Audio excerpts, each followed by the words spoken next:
So this is Growing Resistance to Systems of Oppression and Exploration of the Transformative Power of Urban Agriculture by Samantha Knoll. And this is a philosophy of the city in open philosophy. DeMark says he was a war hero. First time you heard that? Yeah. The history of Socrates is that he was a war hero, and he wasn't like, he wasn't no rich guy. He probably wasn't that poor, but like he wasn't just some like nobody. He showed up, like he got into the military. Like I think you had to buy this from my buddy Aristotle, another philosopher streamer. But like he was oh yeah. Anyway, shout out the Luminance. Anyone who doesn't know Luminance Bloom, go follow Luminance Bloom. Like I said, he's another philosophy streamer. But he went off to war. Apparently, he saved a bunch of people's lives. He was a war hero. And when he came back, he had all these famous friends because he saved a lot of important people's like lives, the kids of like politicians and shit. And so that's how he got in with all the people in like high class Athens. And then he went around talking to people. So people wanted to have him around because like he was the man. He was like the war hero. And so that was that's kind of like how he got his in. It's how he got his start as a philosopher. Yeah, and he was very ugly. Apparently he had a snub nose. And we don't know what that means, but everyone made fun of him for having a snub nose. I'm interested as a philosopher. What video games are you drawn to? I play lots of Minesweeper, Bed Monster. Way too much philosopher, Minesweeper. And also, you know, what's it called? Disco Elysium is a point and click, but it's got like a lot of big ideas and it's fun. That's a fun game. I haven't played too many games. I played like some arcade games. I like mindless stuff. Like I played this game called One More Brick on my phone. It's like, you know, it's an arcade-ish style thing. But anyway, here we go. I'm going to read this paper, and as always, let me know along the way if you have any questions. I'll do my best to answer the questions. Let's see if I can like zoom in slightly. Will this work or no? Okay. Local food projects are transforming contemporary cities across the globe. These ventures could potentially impact more than half of the world population as rapid urbanization transforms cities from Seattle to Madrid. I mean, that's only half the world. That's not very good. I guess you could go both ways. Alright, anyway, according to the UN's Children's Fund, population in cities are projected to grow by 4.97 billion by 2030 as approximately 1.3 million people move into cities each week. This change correlates with a wide range of negative social impacts, such as a rise in poverty rates, pollution levels, and unemployment, as well as increases in cases of malnutrition and food insecurity.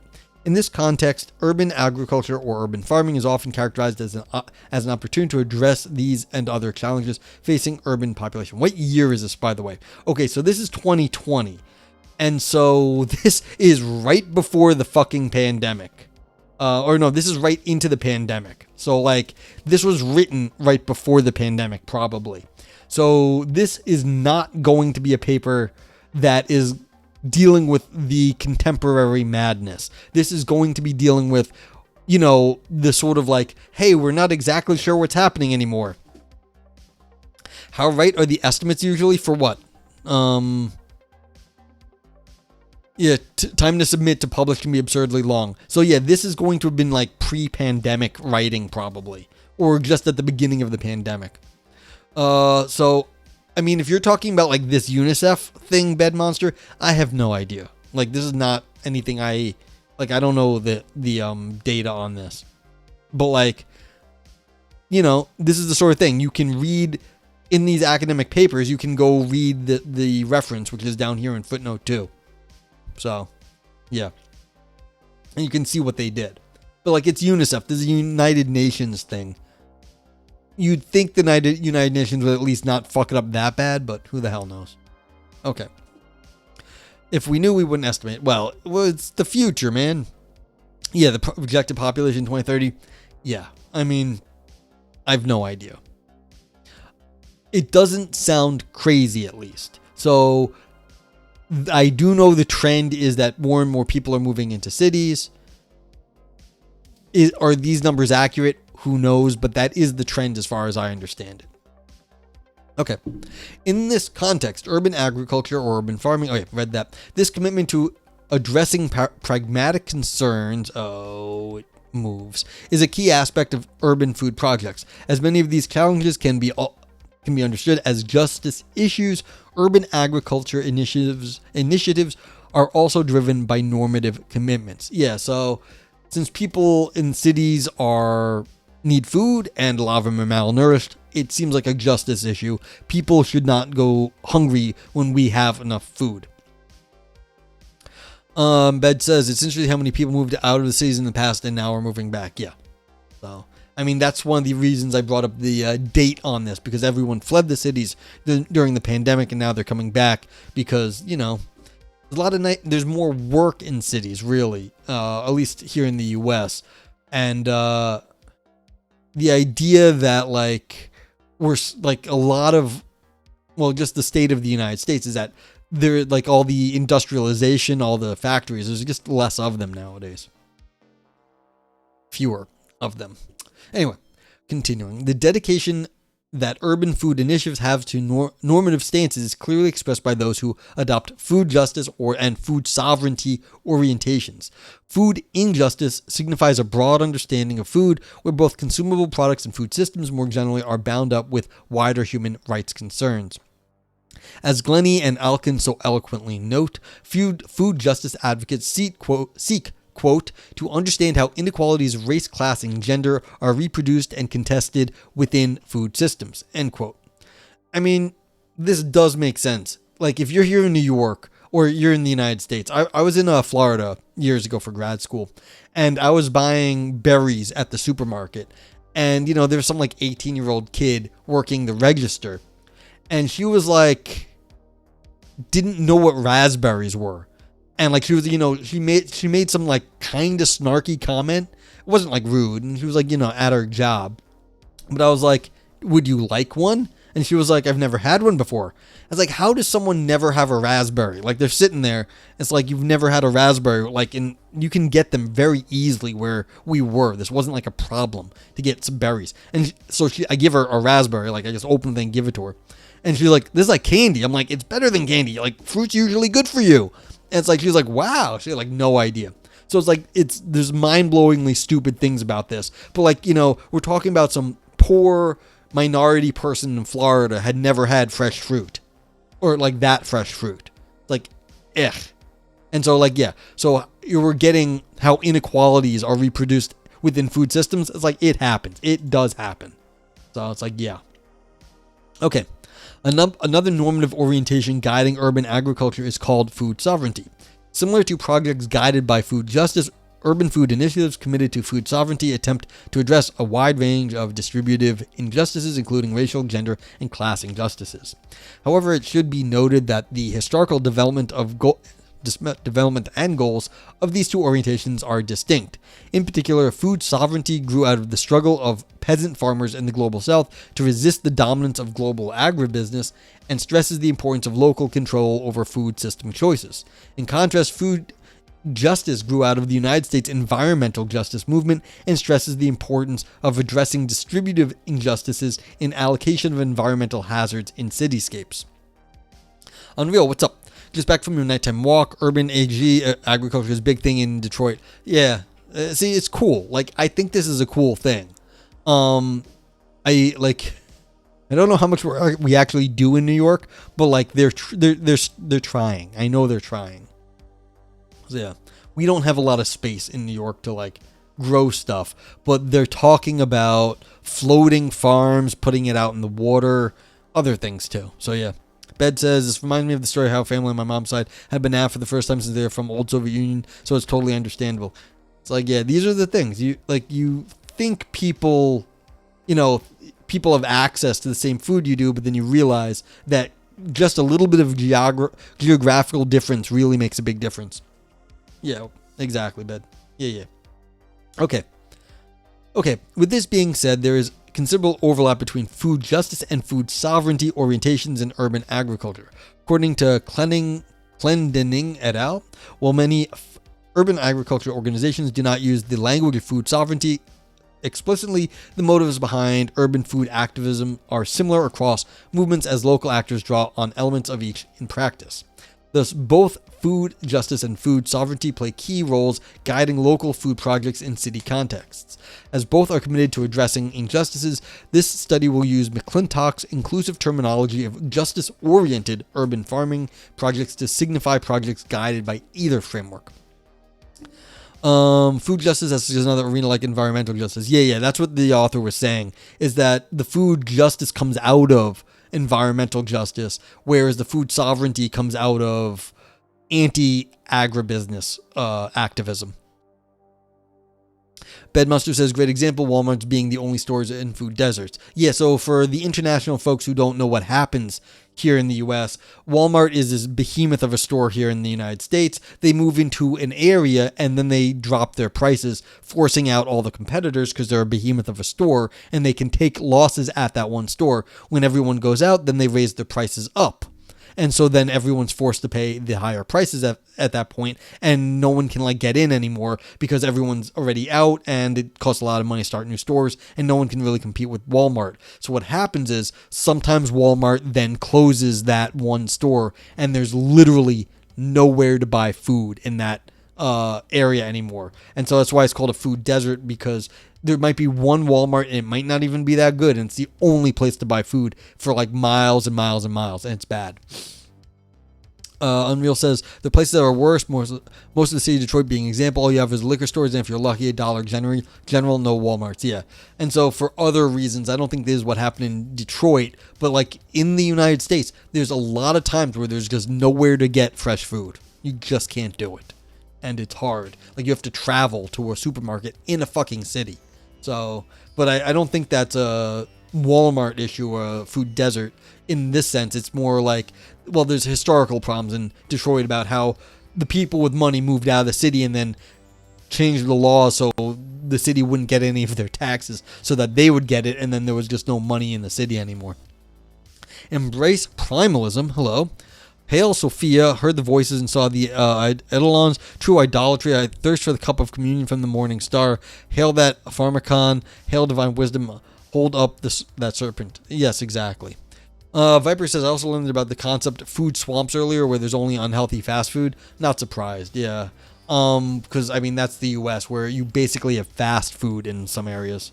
Yeah, we have bad economics, and our quality of life in the U.S. can be very high, but in certain spots it's very low. So yeah, we've got bloodborne philosophy going on. Cool. Okay. All right, so section 1 of the study builds off the growing literature analyzing the strengths and limitations of urban agriculture projects, with particular attention to McClintock's analysis of neoliberal and radical tensions in the movement. Specifically, section 2 explores how justice-oriented projects transform city contexts in ways that reduce regulatory barriers that, when left in place, perpetuate systems of oppression. This analysis begins by defining urban agriculture, including how food sovereignty and food justice frameworks influence urban agriculture initiatives. Then it outlines how policy and zoning ordinances have been historically used to remove agricultural activities from cities. Drawing on the work of feminist theorists, section 3 then connects these barriers to systems of oppression that have historically constrained populations in unjust ways. Section 4 ends with the argument that, by enacting equity-focused regulatory change, justice-oriented urban agriculture projects are transforming cityscapes in ways that cultivate justice beyond food systems. In this way, justice-oriented urban agriculture projects are addressing food-related concerns while also removing barriers that support systems of oppression in urban contexts. Lumen says, in Buffalo, it's organized that way. In neighborhoods, certain areas do only have Dollar General for groceries. Yeah, and that's not good. Dollar General, as for people who aren't in the U.S.,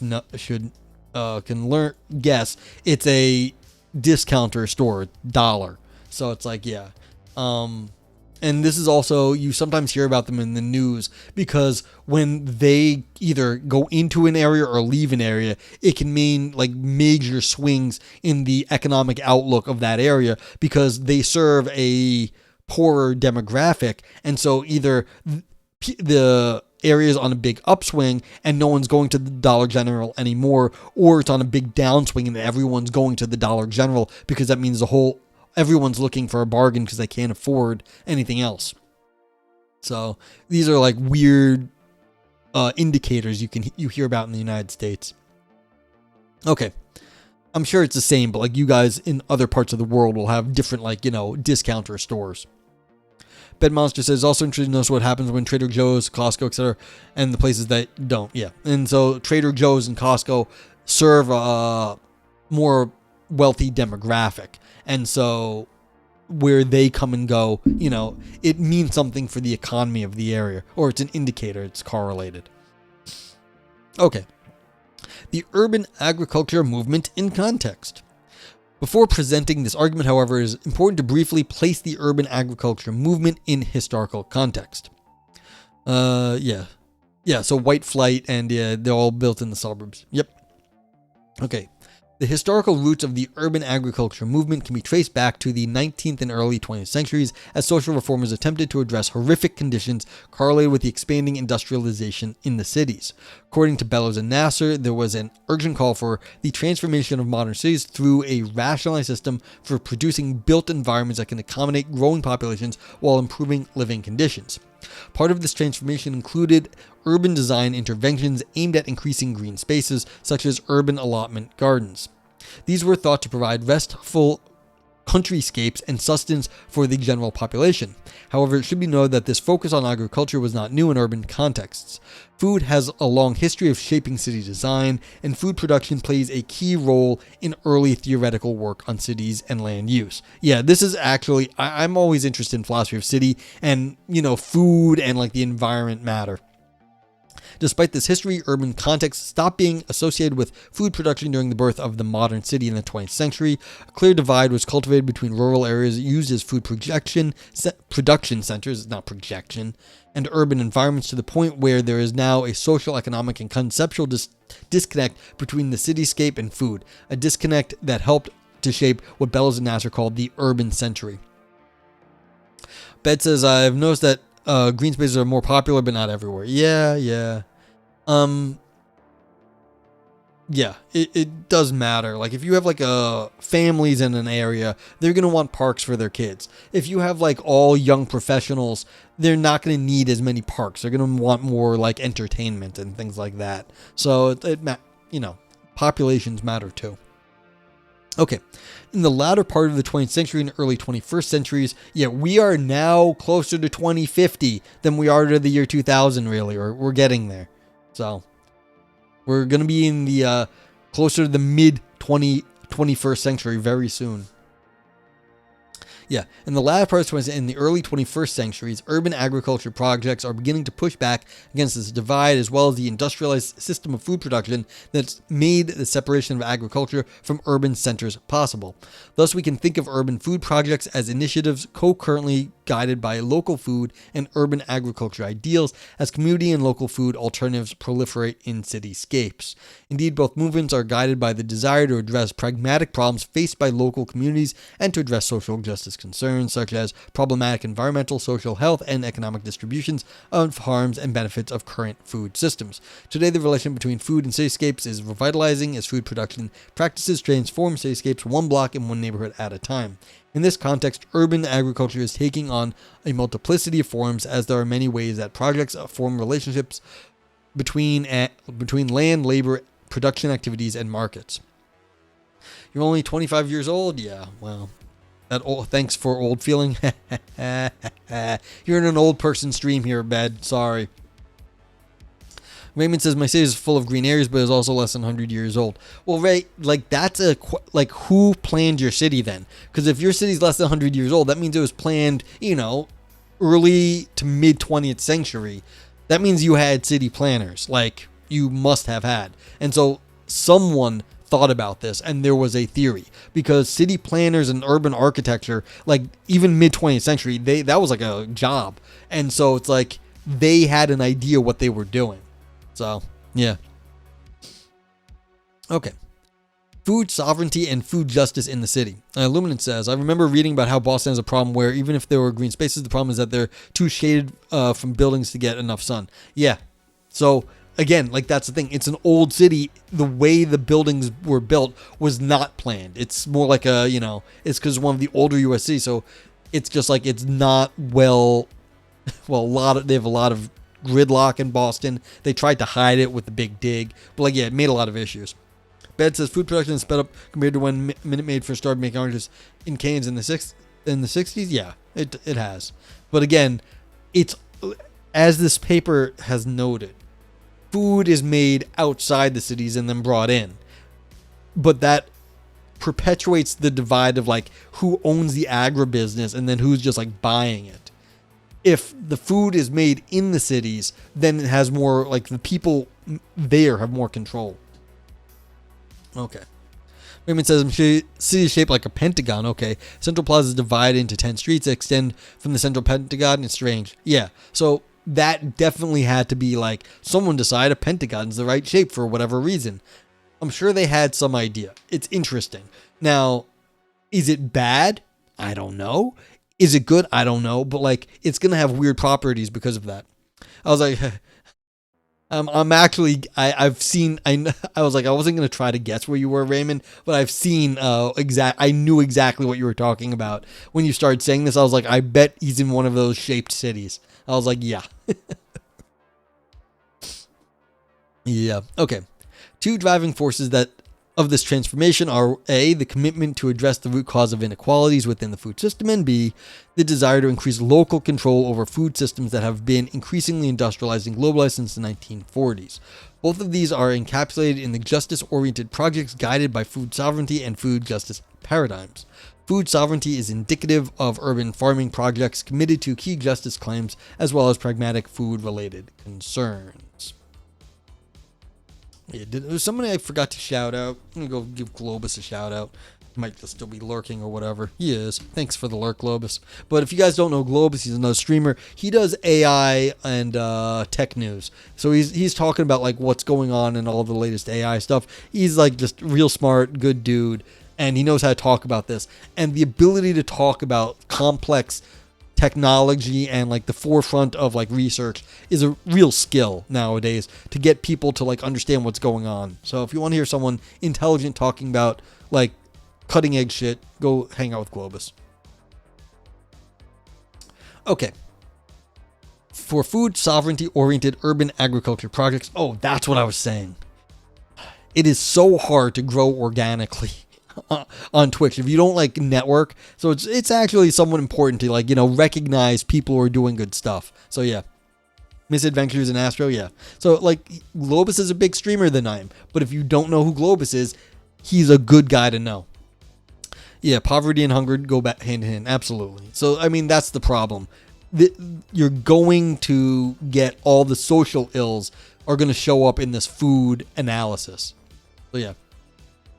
So for food sovereignty-oriented urban agriculture products, food is more than just a commodity that should be fairly distributed. Food is intertwined with culture, policy, activism, identity, and place. And this is what we were talking about earlier when we were talking about Anthony Bourdain. Food is intertwined with all this stuff, and so you get a flavor of the people just by understanding a little bit about the food. It's about all of the culture.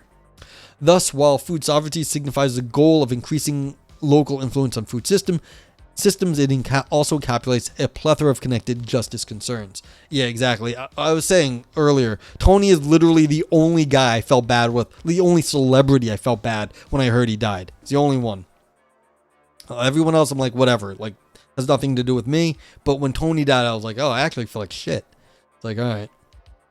Bed says there's an exhibit in the American History Museum dedicated to food, and why, as there should be. Okay. As intimated above, several key justice commitments guide food sovereignty-focused movements. These include, but are not limited to, providing culturally significant foodstuff, improving production methods to help ensure sustainability and ecological soundness, and addressing discrimination. According to Pimbert, food sovereignty demands that we recognize, quote, the material basis of food systems in the image of nature to regenerate diversity, genetic, species, ecological, and resilience, end quote. I mean, and that's something even here in New York. We have a lot of apple species here in New York. We're the second biggest apple producing state in the entire United States. And so we have a strategic apple seed reserve upstate to protect the apple genetics of New York. Yeah. Raymond says in Chile, poor families in the 90s and early 2000s went from being hungry to overweight, but that's because junk food became cheap and what they used to eat was now rich people food.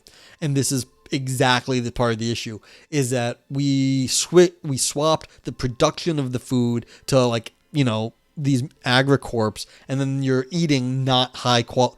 I mean, it's a lot of calories, so it's good if you're poor to get calories in, but it's also processed food that is not as good. So it's like, yeah, what's the problem here? Well, complicated, but like, yeah, you're not eating the fresh food anymore. Okay. So yeah, it was stated in a recent analysis that, quote, they hold broadened conceptions of who or what is an ethical patient to include the surrounding future generations, ecosystems, and biotic communities, and seek to address racial and gender injustices. Thus, this guiding framework focuses on increasing the self-determination of communities and conceives of these communities as sovereign collectives that should be empowered to work this self-determination in culturally acceptable ways. And a little bit more New York history. Like, there used to be huge amounts of like clams or like mollusks or whatever in the New York harbor. And like, there's like historical things where, you know, that actually helped make, resist the ocean like coming in, because there was just huge amounts of like, you know, shells that blocked the waves coming in because there were just so many of them, and we've lost that because of the pollution. And that's one of the reasons why when we have storms here in New York, the water comes into the city more than it ever did. I thought Michigan might be number one for apples. You're number 3. Well, I mean, did you think you could beat New York, Unreal Brian? Ha ha ha. Bad ingredients made cheaply. Exactly. The watcher of games. That'll do. What's up? Almost all of the homeless in your town are obese yet barely able to afford groceries. I don't get it. Well, it's not complicated, and like, but you have to have someone explain to you, because I didn't know this. I like it until someone said it to me. I didn't realize.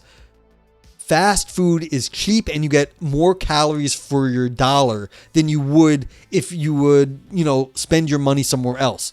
So you will get people who are poor, but they're eating a lot of fast food because that's where their money goes farthest in terms of getting caloric intake. So yeah, they're not eating the best food, but if they were to spend their money elsewhere, they might not get enough to eat. So they're eating the cheaply made fast food because it's efficient. It is actually economic for them to eat that to get enough calories in. And so, yeah, it's bad for their health and it makes them obese, but it also is their only option to get enough to eat. Well, they might not be eating the Big Mac, that'll do, but like you might be getting like the $1 or $2 burgers or whatever, the cheap stuff. Like, yes. I mean, $18 for a Big Mac, yeah. Ben Monster says, one thing to mention as well is how people in Japan live longer because of the food they eat, if you're not mistaken. I'm sure, like, yeah, well, everyone has better food standards in like the industrialized world outside of the US. I mean, they also have healthcare. I mean, healthcare matters. And like the quality of food matters, neither of which we have very good here in the United States. Unreal says less than a mile away from Windsor, Canada, if they will have us. Yeah, I know. It's not like the 90s anymore where you're getting your fast food. Oh, believe me, I know. Everything's expensive.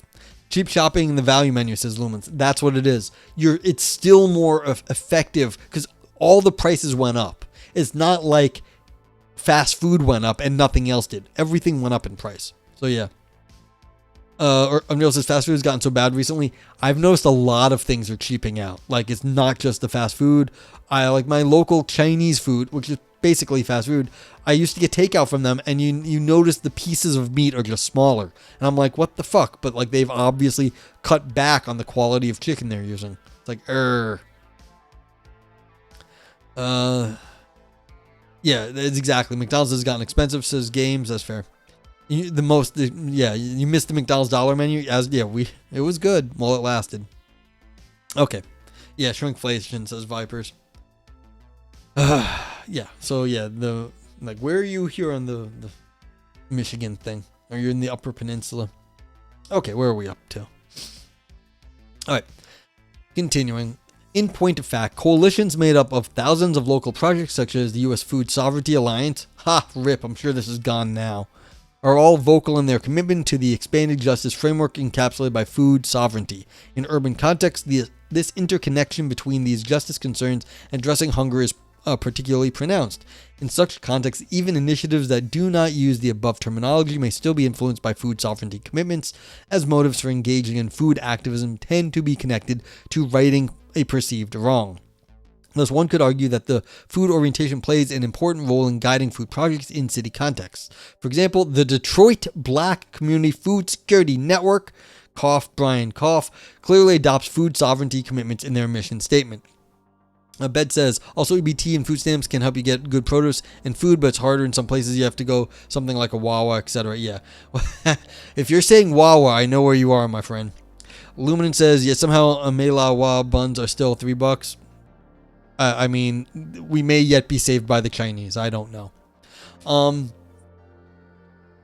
Yeah, okay, so this is a statement from the Detroit Black Community Food Security Network. Quote, it was and is our view that the most effective movements grow organically from the people whom they are designed to serve. Representative of Detroit's majority African American population must be in the leadership of efforts to foster food justice and food security in Detroit. While our specific focus is on Detroit's African American community, we realize that improved policy and an improved localized food system is a benefit to all Detroit residents. Here we see not only notions of sovereignty in terms of community solutions designed and enacted by community members, but also the wedding of achieving food security to the goal of food justice. The importance of crafting food security initiatives informed by the collective. End quote. Oh dang, you got wow, I didn't know it was outside PA. Yeah, so there's a few states. It's not in New York, but Pennsylvania, and there's other places around. I don't want to dox Bedmonster, of course, but yeah, there's only so many places where there's Wawas. We will save by the 6th generation of the left mouse. Yeah. If you get the job I applied for, you'll be moving to DC. I wish you luck, Luminance. Wawa is quite popular, but it's not everywhere. Like, we do not have Wawa here in New York. I was visiting people in New Jersey, and someone took me to a Wawa to experience Wawa in all its glory. So it's like, you might be in New Jersey, you might be in Pennsylvania. There are other states, of course. I don't want to dox anyone, but it's like, if you say like that, that is a regional store. That's all. Yeah. Thus, urban agriculture products guided by food sovereignty are marshaling the power of the local food movement to address not only food security issues, but also a wide range of injustices faced by marginalized communities. These include, but are not limited to, addressing food insecurity in neighborhoods, removing historical biases in food systems and food policy, revitalizing culturally significant food ways, and increasing green urban spaces used for food production as wildlife havens and for leisure activities. Valpa says, my partner used to work at Wawa's. It is a culture. It is an institution here in the United States. That's funny though, Valpo.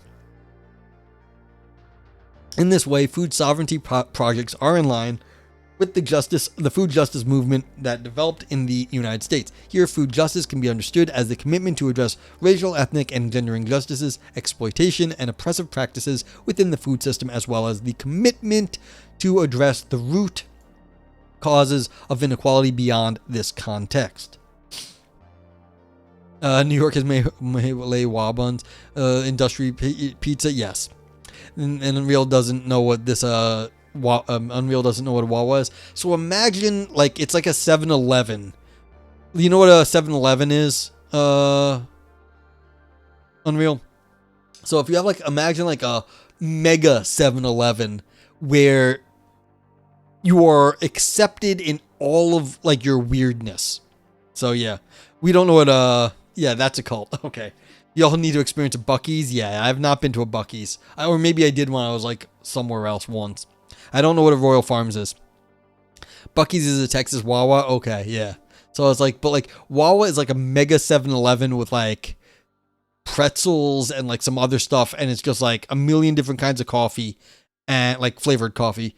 And yeah, and it's an institution. You can just go there, get whatever you want. No one gives even the slightest fuck what you look like, and it's just chill out. It's the thing you have in your state. Cool. You Googled Wawa. Holy shit. Yeah. Welcome. This is what I'd say is good about America sometimes, Raymond. It's this place to get food and gas. Yeah. Sheets from your description. Yeah. Okay. Just remembered was me explain the grassroots food adjustments in your state. Right to food world map. Let's see what that is. Thank you, Vipers. Take a look at something.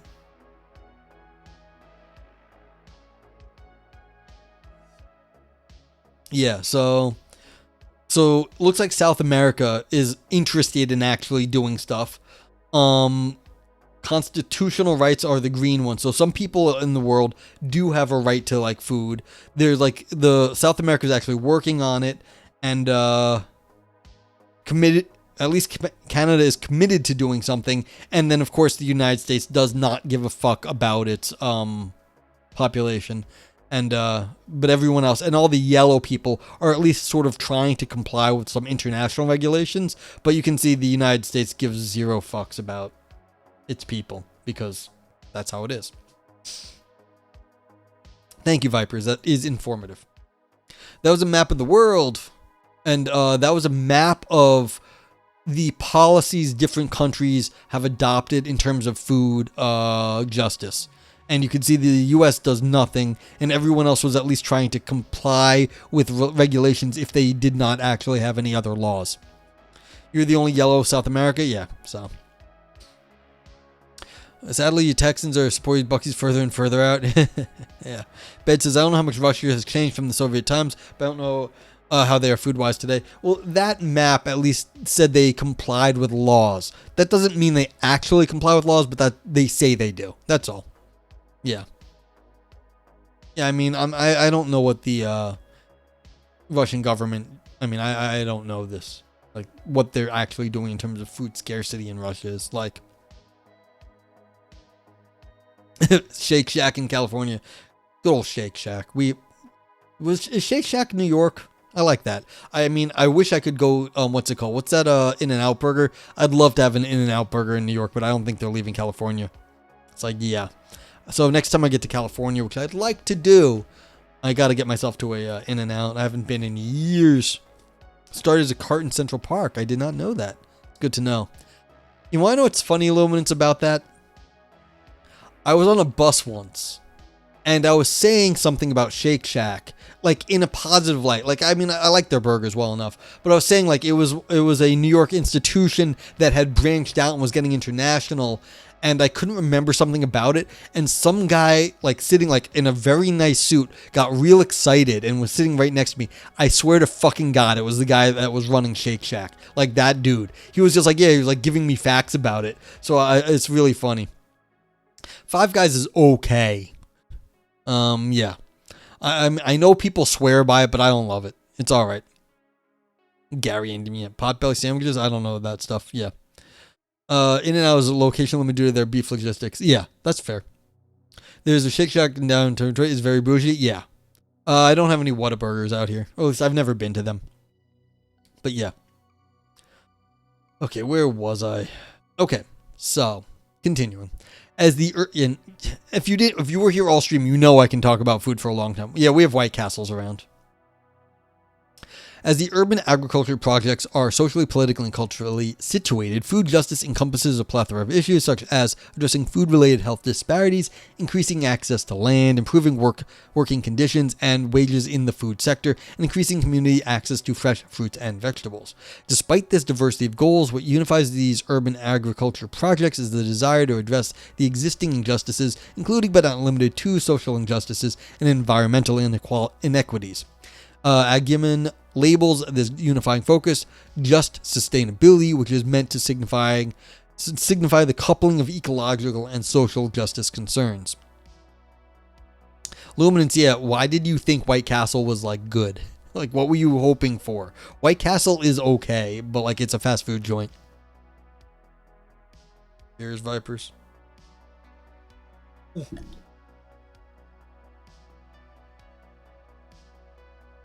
Yeah, I'm going to start losing my mind soon.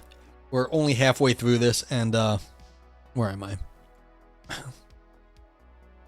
Okay, where am I getting to? Okay, no. I only got to get to page 10. Yeah, I'm halfway through this. And we're at the 2-hour mark, but that's alright.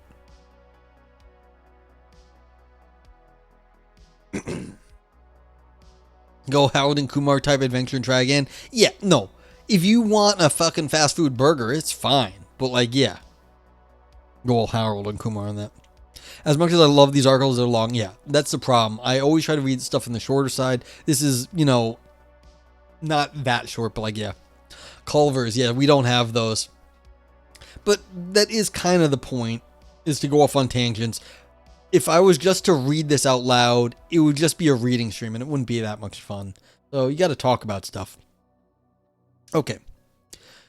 So, this is a particularly pressing concern. Yes, food is a concern here in the United States, as food systems are marked by inequalities throughout. For example, white male farmers historically enjoy preferential treatment by government organizations such as the USDA, and I can guarantee you the Trump administration. In contrast, support was often denied to historically marginalized groups, including black farmers, Latinos, Native Americans, and women farmers. Today, historical inequities continue to impact the agricultural sector as generational wealth, biased inheritance practices, and social networks provide white male farmers with advantages. Food justice scholarship and activism grew out of community members, local groups, and policymakers' response to these inequalities as they work together to provide food-related opportunities and alternative social networks aimed at fostering lasting food system change. The Pope's being American just feels wrong. It does, but I'm waiting for him to just be like, what the shit? Because he's from Chicago. Yeah, the new Pope probably likes him, yeah. He's a Chicagoan, yeah. In Brian's childhood, the marquee burgers were at Mr. Fable's. Does anyone else know them? No, I don't know what that is. Okay. Might have been local.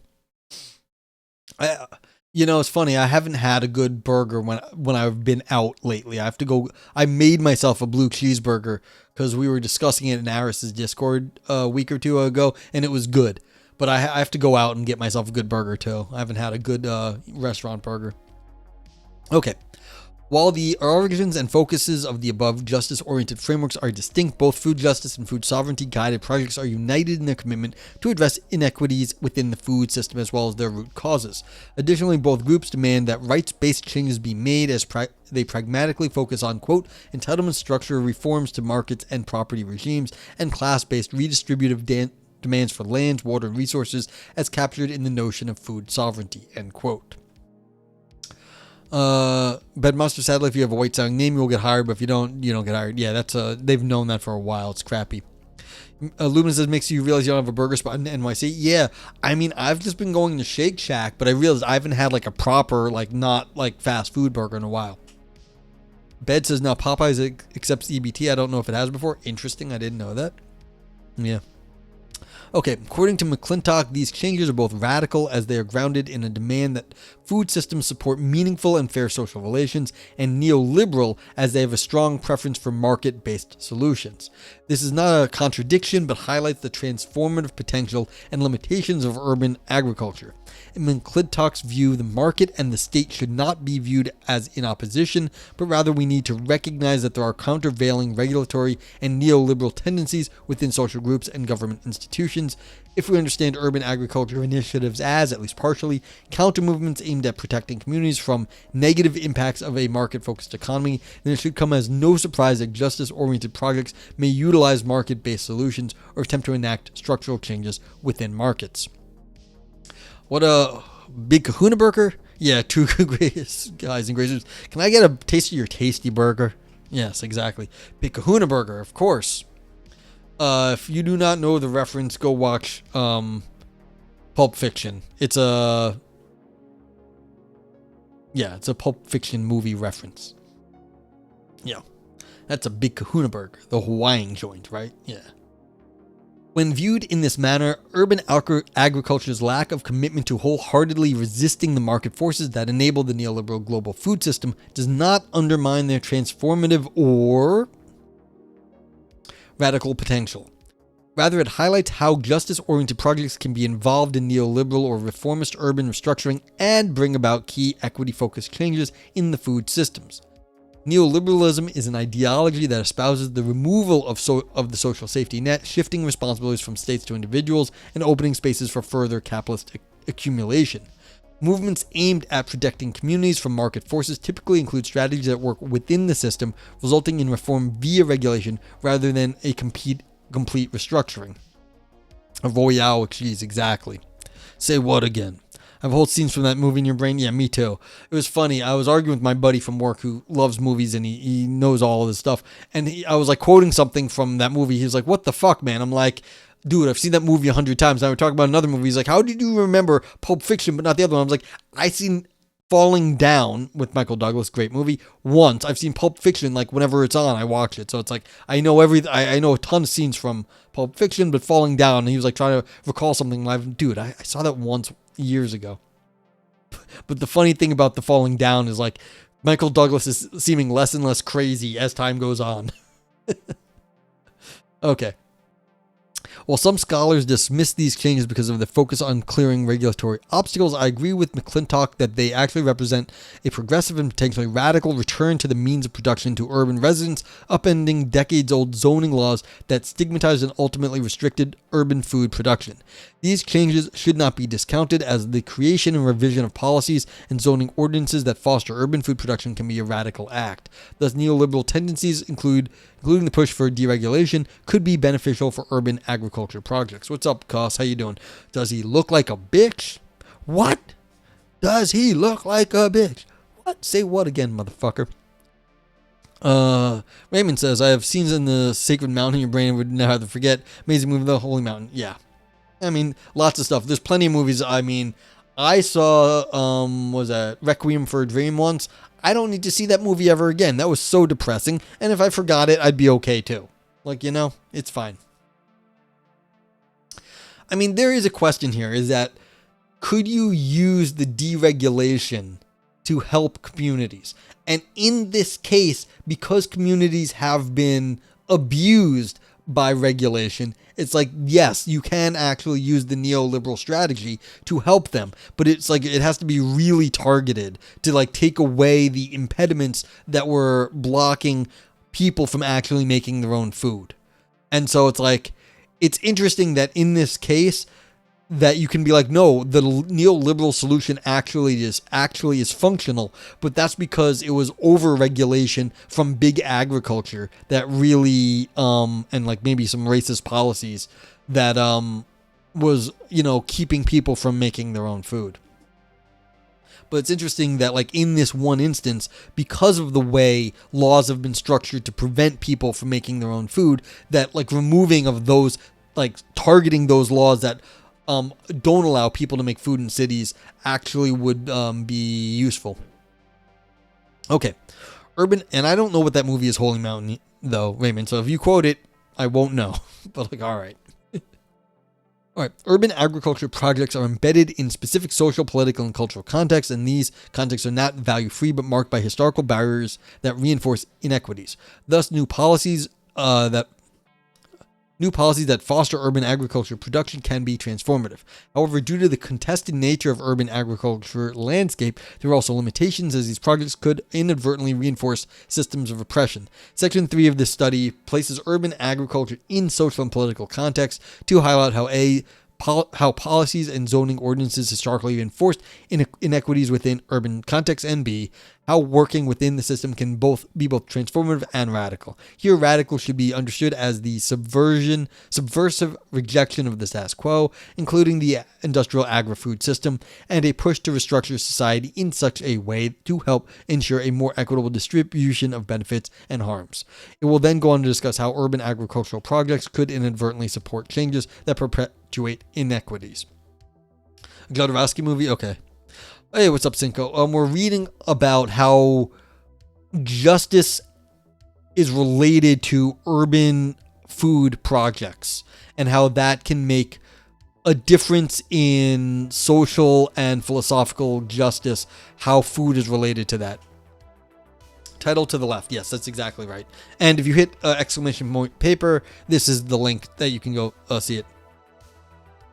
Unreal says, Requiem for a Dream, I love the soundtrack. After the movie came out, they were showing it for free at Union, but you were working at the time, but I was in a dark place and had enough sense not to go see it and haven't yet revised that decision. Yeah, it's just painful.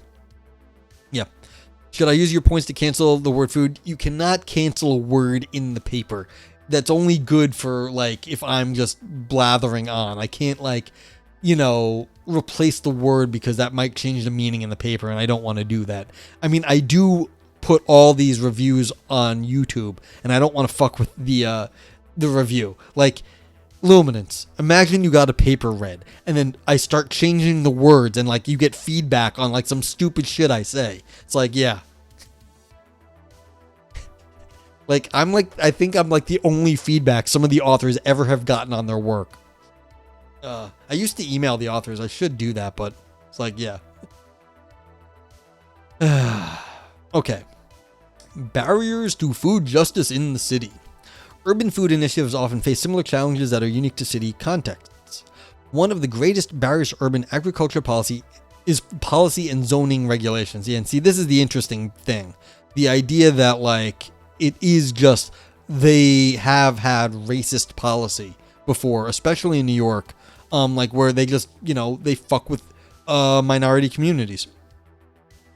Dude looking at the review like, oh man, one of the nicest things anyone's ever said about like what I've done is that they said, that like I gave them like a fair shake. A professor once said that if they ever got around to teaching their work, which they do every few years, they were going to assign my review to show the students like how to approach like philosophy work. So it's like, that was really nice of that person to say. Lumen says, when you put it that way, feel guilty for derailing to talk about which region of the U.S. is the best food burger chain. Don't feel bad about the derails. The stream is discussion. It would be no fun if it's just me. No, that's not true. That would be like back when I had no one in chat. Me just reviewing papers to like 0 or like 2 people. Like before, like for a long time, I was reviewing to fucking nobody. And, it was okay.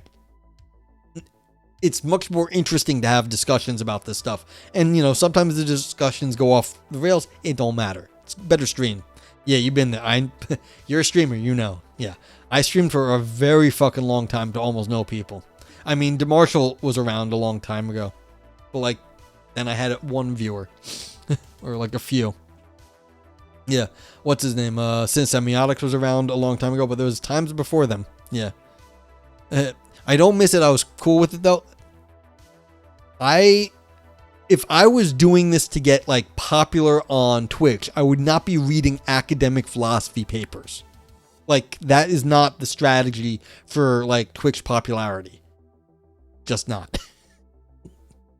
If I make it popular, cool, but like think about that. Like I started streaming philosophy on Twitch. I was like, what is this? So here's my thought process, or it used to be. What is the single fucking stupidest thing I could be doing with my time right now? I'm going to go do a Nietzschean. You're going to go to the place where they're not expecting you and like say, I'm looking, God is dead. I'm going to do the Diogenes. I'm going to go look for a man in a market during the daytime with the light. I'm going to go to fucking Twitch where they're playing video games. I'm going to read academic philosophy. Okay? This was actually the thought going through my head. And that's what I did. I'm not doing this because I was like, this is where you go play games and shit. Scares viewers? Yeah. Though to be fair, it's a less saturated market. For academic content, that's true. I mean, there is a limited academic community here. But yeah, Diogenes is going to marketplace. Unreal. That's I said, where are people actively discussing things in real time? I said, well, that's live streams. That's Twitch. That's what, like, this is actually that was actually the thought when I was doing this. Yeah. It's like, where are people talking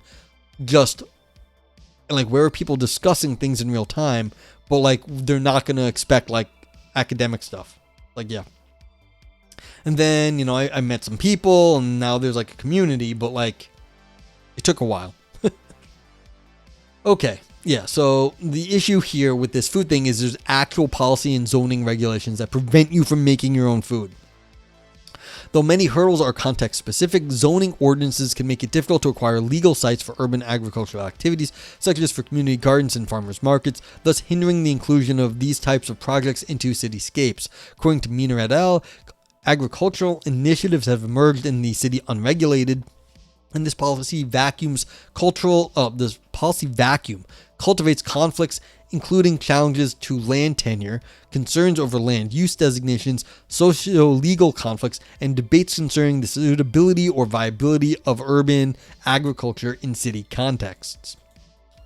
To put it more succinctly, small farming operations are often unlawfully operated in the United States, as several states and municipal regulations do not allow for agricultural activities. Local governments typically have broad powers to create laws that regulate land use, and city planners question whether the use of pesticides should be permitted in neighborhoods and if scarce resources should be allocated for agricultural projects. This is particularly the case concerning programs that include domesticated animals, as municipalities often prohibit Sorry, excuse me. Starting to lose my voice. Raising livestock such as pigs, goats, and chickens in cities due to public health concerns, including the worry over spreading diseases, causing nuisance, or attracting pests. Yeah.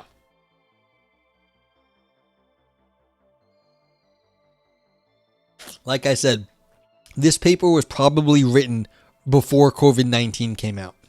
Like, just. And so the idea that like you're having open wet markets in cities where it looks like that's where we got the coronavirus from, not coronavirus, yeah, COVID-19. I'm losing it. But like this last sentence might have actually been written differently a year later. Yeah.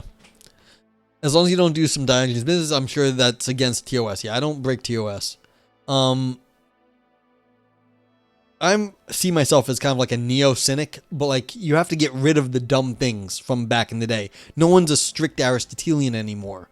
You're a neo-Aristotelian, but you can still be a respectable neo-Aristotelian. I'm a neo-cynic. I'm not going masturbating out in public. I think that was dumb. I think that is dumb. Back in the day, you might get away with it. Not anymore. Unreal says, in Detroit, so many abandoned properties have been demolished and empty lots left that I think agricultural efforts are seen positively, so people are doing non-mischief things. Yeah. See, if you make it a community garden and that means people look after it, then it's not used for mischief. That's good.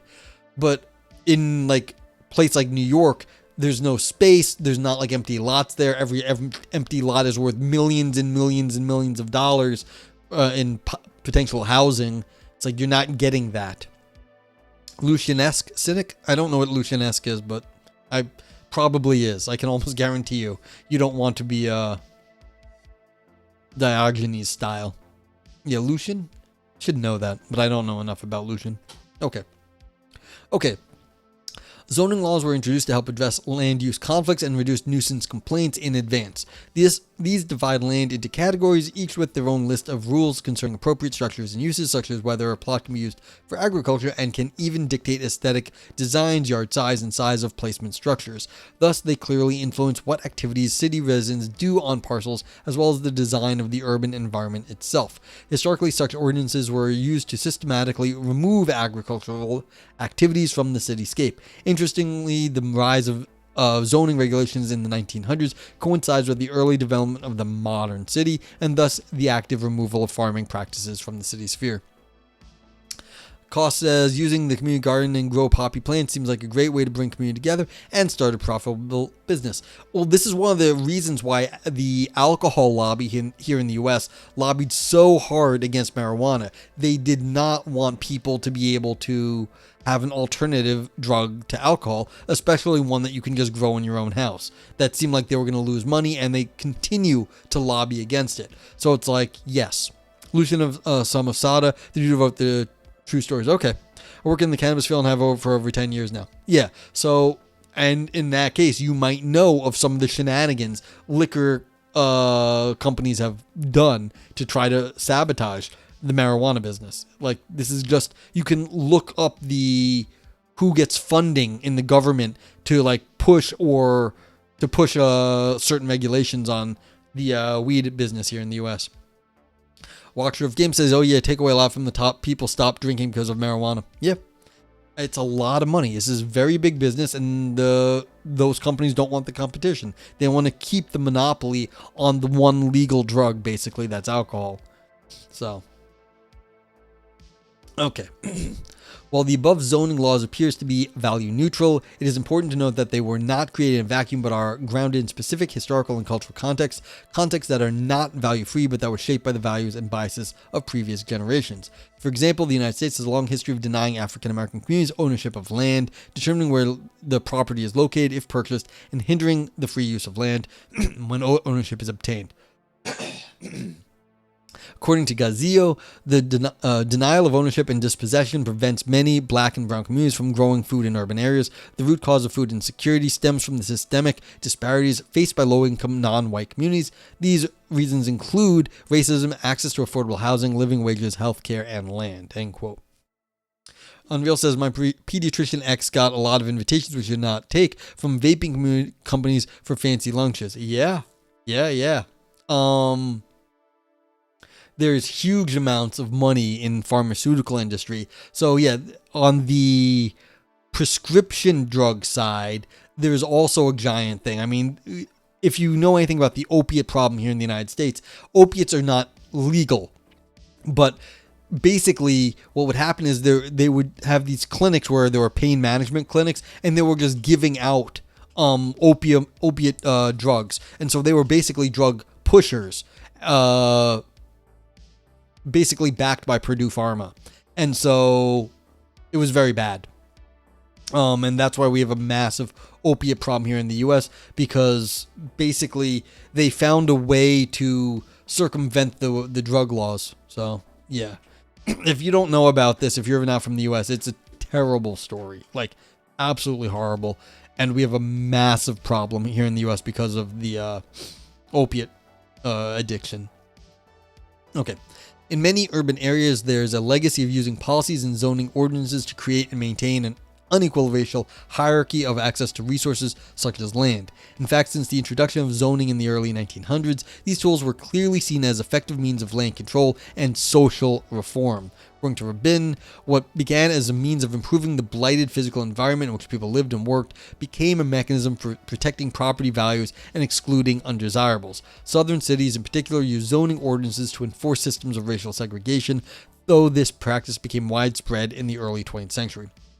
DeMarco says we can't blame alcohol companies and lobbyists for marijuana prohibition. Some racism was mixed in the cause. Yeah, I mean, it's not only that, but I mean, in the U.S., basically the war on drugs was almost explicitly, and they found this out later, developed as a way to target minority communities because it's not like the alcohol companies. It was a way to be racist and target the communities that used weed as like a recreational drug, because they couldn't be like, oh, they're black and we want to, throw them in jail. They said, oh, they're, using drugs and they're like, raping and killing and stuff.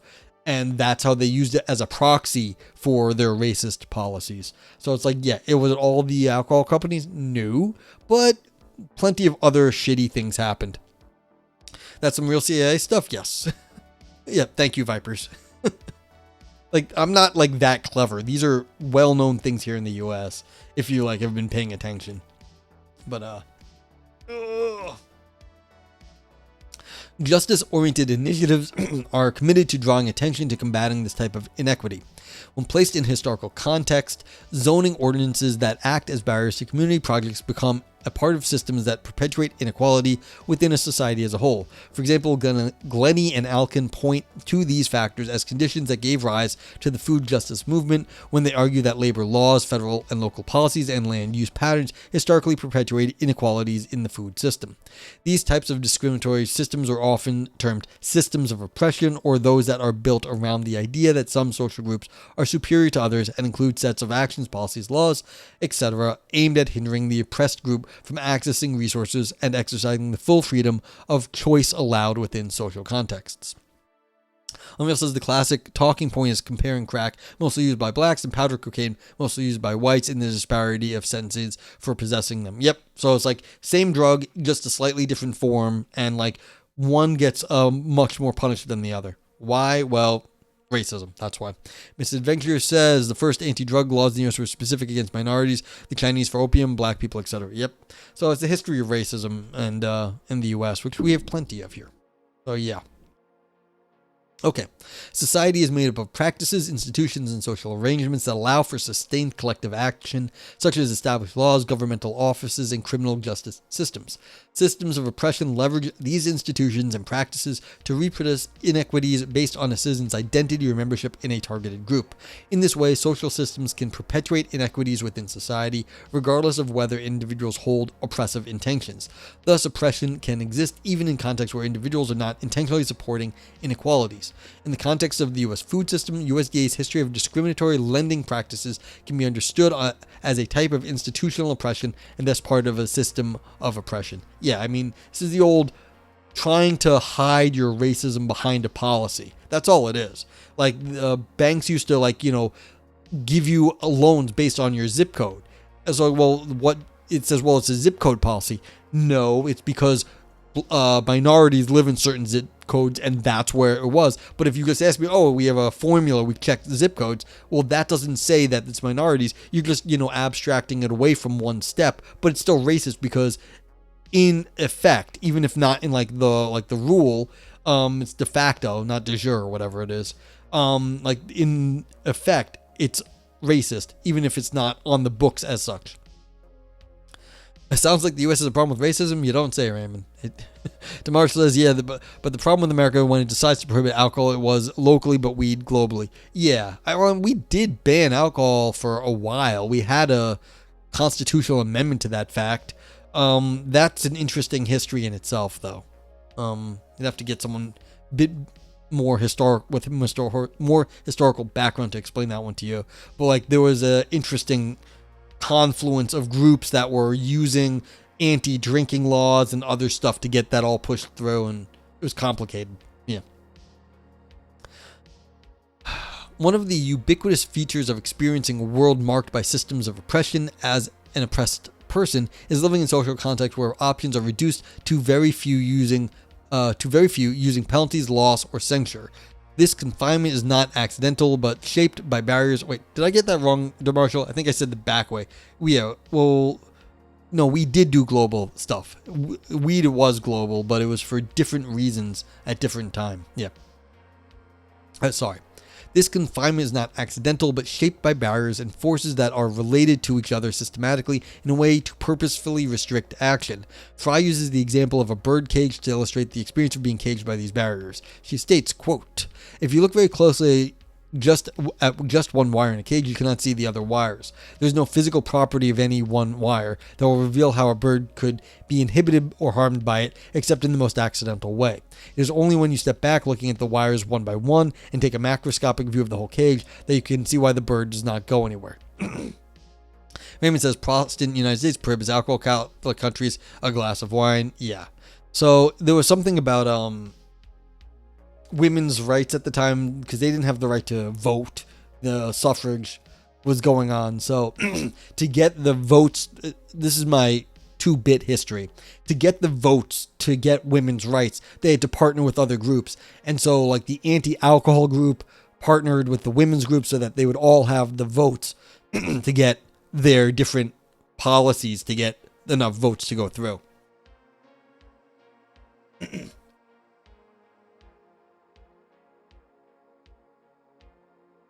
Yep. Voice is going. So, but we're almost done. So we got like 2 more pages. Okay.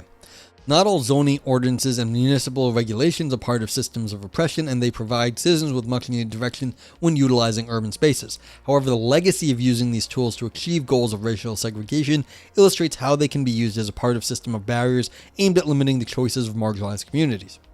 As intimated in the food justice literature, such policies led to the marginalization of black farmers, Latino, Native American, and women farmers in the agricultural sector. In an attempt to address inequalities in the food system and beyond, justice-oriented urban agriculture projects are working to bring about change at the regulatory level, which involves regional and state governments. Today, cities across North America are initiating new policies designed to foster urban food production.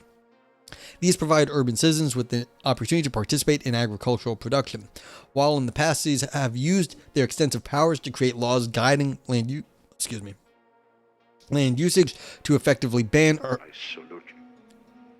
Thank you for the follow, Luna. Effectively ban urban agriculture. Urban food projects are working to change the policy landscape to allow neighborhoods to use land for agricultural purposes. Seattle, Washington's recently updated zoning codes that make it easier for food projects to take root in neighborhoods is one example of how barriers to agricultural land is being replaced. That's nice. What's up, Luna? Oh, when's the next time I'm playing Minesweeper? I don't know. I haven't done a Minesweeper stream in a while, so I don't have a plan for playing Minesweeper right now. I have dreams of doing more streaming over the summer, so I might, but I do not have one now. If you are on the Minesweeper community, yes, I am the creator of Minesweeper Pro, the competitive like online arcade style Minesweeper site.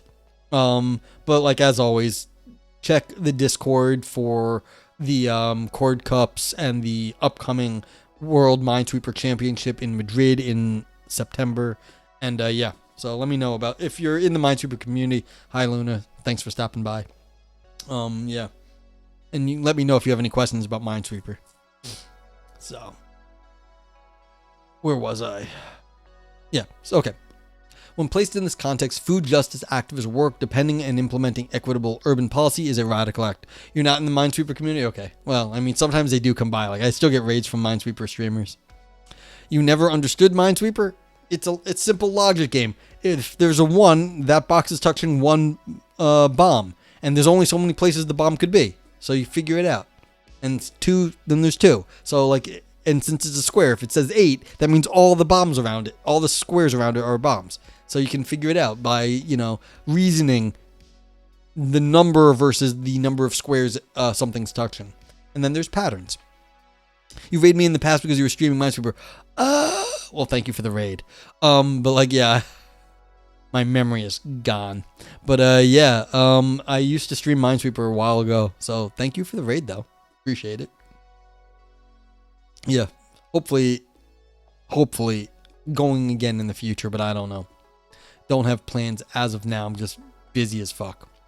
Okay.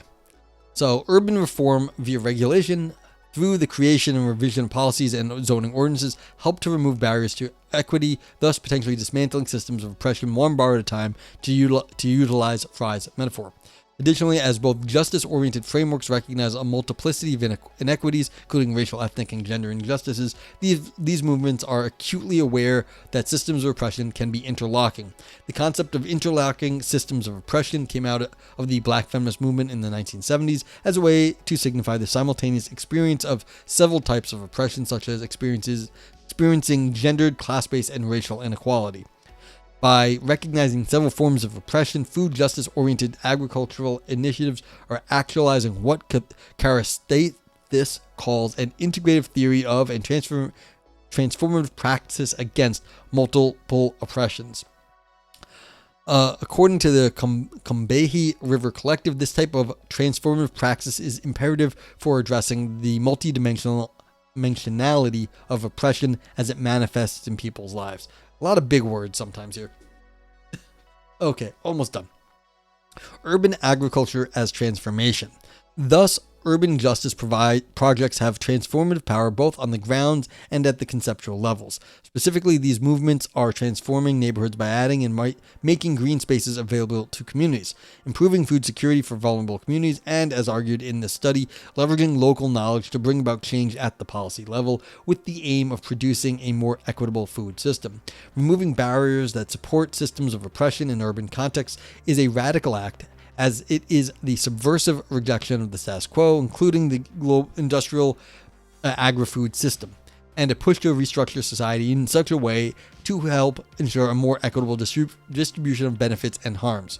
Justice-oriented food movements recognize how failing to use an anti-discrimination lens hides the legacy of using policy and ordinances to support the unequal distribution of resources. By working towards changing policies and regulations that perpetuate historical and cultural social injustices, these projects are helping to dismantle systems of oppression that impact people's lives well beyond food systems. In short, they are removing barriers that support systems of oppression in urban contexts. Alright, so now we're just rehashing this stuff. However, okay, maybe not. Changes mandated by urban agriculture projects are not always beneficial. It is important to note that they could also inadvertently support change that perpetuates inequities. As urban agriculture projects are diverse and guided by a wide range of values, there are often competing visions concerning what regulatory changes should be made. While some changes could undermine systems of oppression, others could reinforce the existing barriers or further bolster inequities in communities. This is at least partially due to the contradiction inherent in urban agriculture identified by McClintock. Urban agriculture contains both radical and neoliberal elements that shape projects' goals and everyday struggles in situ. Neoliberal tendencies push for a rolling back of the social safety net and the opening up of spaces for further capitalist accumulation, while radical elements work to open up the means of production to citizens. Specifically, McClintock argues the following, quote, urban agriculture is not radical or neoliberal, but may exemplify both a form of actually existing neoliberalism and a simultaneous radically counter movement arising in dialectical tension. Further, I contend that urban agriculture has to be both. Indeed, contradictory processes of capitalism both create opportunities for urban agriculture and impose obstacles to its expansion. End quote. As urban agriculture initiatives include both neoliberal and radical tendencies, projects could push for changes that bolster dominant free market ideology at the expense of actualizing food justice's more radical goals. For example, the process of gentrification has been called the consummate expression of neoliberal urbanism, as this process involves the reinvestment of capital, an increase in land values, and the displacement of low-income groups. Yeah, we are getting a little Marxist here, Illuminants. I mean, you kind of had to think this is where we're going if we're talking about, systems of oppression and like food, things like that. Gentrification produces new spaces to accumulate capital, especially in inner neighborhoods impacted by chronic disinvestment. Today, downtown revitalization projects are changing the landscape of cities across the United States. These utilize urban greening initiatives such as community gardens to increase property values, but these initiatives often result in excluding low-income urban residents. This process is connected to the exacerbation of economic and racial inequalities within urban areas. In this instance, urban agriculture projects aimed at transforming vacant lots into community-supported gardens may be contributing to this process and thus inadvertently exacerbating the existing inequalities. Thus, in this instance, neoliberal tendencies could actively work against radical changes brought about by urban agricultural projects, including opening up the means of production to citizens and justice-oriented goal of addressing inequalities within society. Yeah, I mean, you're in New York, you see this. I'm sure everyone else in the city sees this. You don't know where it's going to happen, but it's the same pattern every time. Like there's a rundown neighborhood, it's cheap, the artists move in because it's in the city and they need cheap places to do their art and drugs and party. And then once you get that, then you get the hipsters that want to be near the artist but they still have jobs, and then you get students, and then all of a sudden the prices start going up because you're getting money in from the students' parents, because that's the hip area of town, and the artists have friends, and money starts coming in, and then all of a sudden the prices all start going up. And the people that were there, and of course some of them like the money coming in because they've been there forever, they want their neighborhood to get better and not have the crackheads anymore, but then also some of them start getting pushed out because they don't have great jobs and they can't afford to live there once all the prices go up. And you can see this in tons of neighborhoods across New York. I was going to go Williamsburg, yeah. But then most of Brooklyn now, yeah. It started in Williamsburg and moved out towards Bushwick, and now it's it's just going. It all costs money, says artists can have friends or money, but not both. Yeah, but if you're gonna go be a struggling artist in the city, you're gonna have probably friends, but no money. So yeah. But yeah, if you remember Williamsburg back in the day, a lot of drugs, not very good, but it's one stop on the L out of Manhattan from where the Lower East Side was. This is what the Lower East Side used to be. That used to be where all artists and musicians were, and that was where the cool bars were. But it got so expensive, people started moving to Brooklyn, one stop over into Williamsburg. But it's the same pattern that happened in the Lower East Side. This is where the ethnic minorities were. They moved out. You've got it became worse, and then you had artists, musicians, whatever. Yeah, cooks and all the people work there. It's ungodly expensive. Everyone moved to Brooklyn, and then the pattern repeats. Times Square 2020s were the worst. Yeah. Yeah. It's yeah. It's what's it? It's a food the lower St. Mark's Place, which used to be the coolest spot back in the day, is basically a food court now. Anyone knows about St. Mark's in the Lower East Side of New York. It's they're the East Village. Yeah. That's still where the poetry project is. Yeah, and that's the thing. There are still things that hang on for a long time afterwards, but they have to either like they can't move or they have money coming in that support them, or they're like institutional support. So like you don't lose everything, but it turns into an institution in itself. So it's just, yeah, it's how it goes. And New York has gotten very weird in the last 20 years. It's since basically the financial crisis in the mid 2000s. Things started just, yeah, it's not like it used to be in the 90s. And then you had the Bloombergization and the Disneyfication of Manhattan. And then everything's just gotten expensive. Anyway. Okay. Recognizing the radical and transformative potential of urban agricultural projects is to undermine systems of oppression, as well as their potential to reinforce these systems, will help bolster future social impacts of justice-oriented projects going forward. It is the author's hope that urban agricultural activists, food justice scholars, policymakers, and practitioners will find these insights useful going forward. Urban agriculture projects are growing more than just food. They're growing resistance to systems of oppression as they level the playing field, providing avenues for collective action, and develop a forum for community organization. Are you excited about Andrew Cuomo for mayor? No, I am not excited for Andrew Cuomo for mayor. That's not what we need. Lumen says your experience of New York City's post 2016. Yeah, it's not. It's a little weird nowadays. Anyway, here's what we do now. We rate the paper. Now that we've read the paper, tell me what you think about it. We use emotes to do this because we're on Twitch. And so the emotes are kind of like a rubric. And if you can see them in the chat below, if you don't see them on your screen, they're free for everyone. They're better TTV emotes. You install an extension. But like, if you thought it was fun and made your brain dance, you give it a brain dance. Spelling and capitalization count.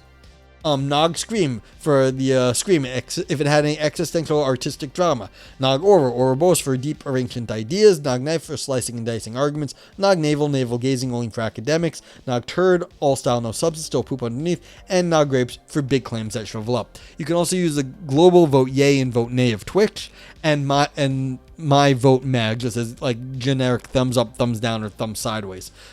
You should note, I do calculate an overall score. Anything in the green makes the overall score go up. Anything in the red makes the overall score go down. And the vote makes the score go to the middle.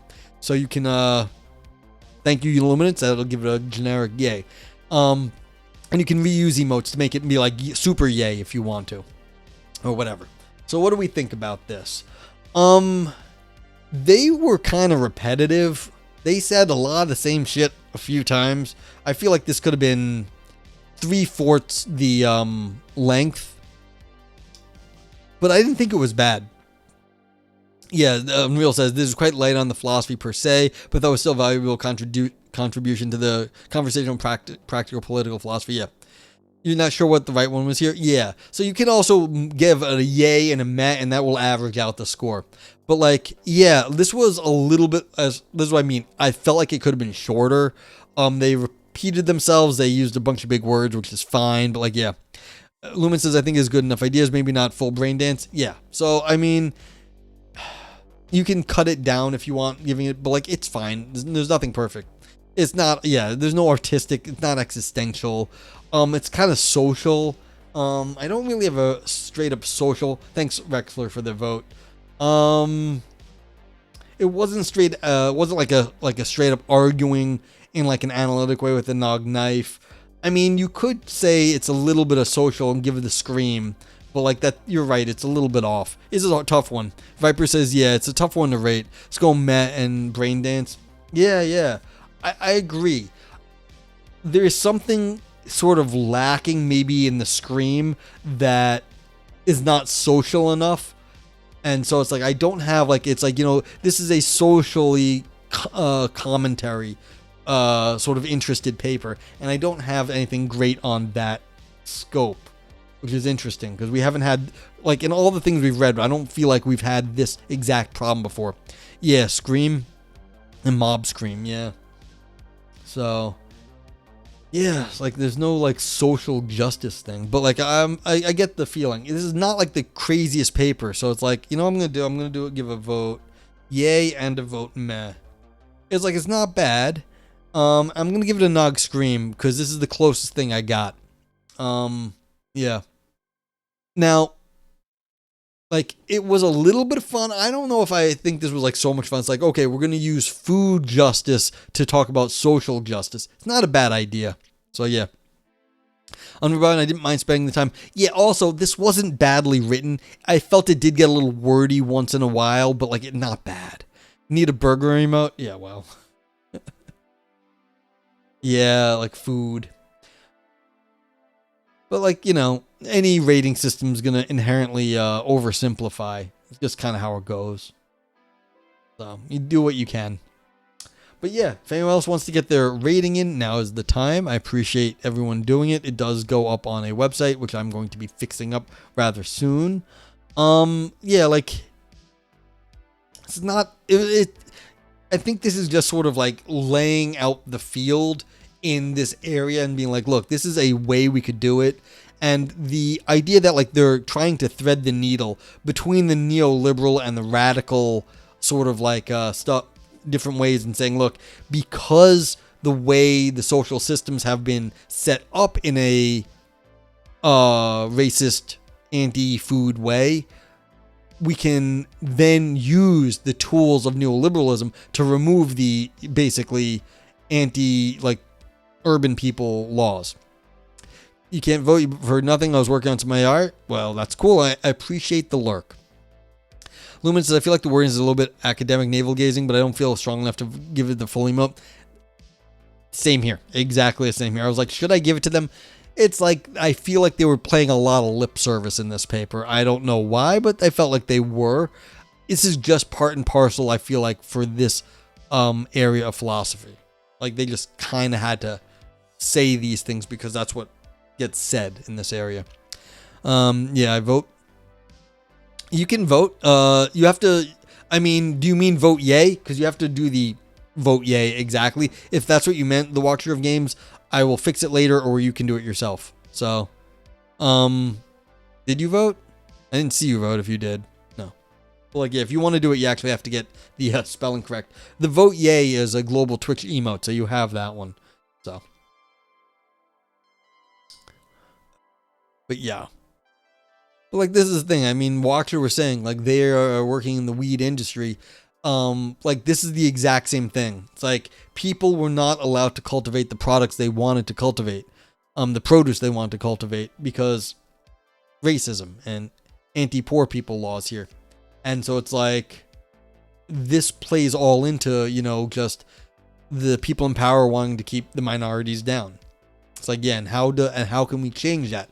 Well, like here in New York, you can grow your own weed now. And, if you're growing your own weed, you are not buying the weed. You are buying other products. You have to buy dirt and shit and like other stuff and like grow equipment. So it's like the money is going a different place.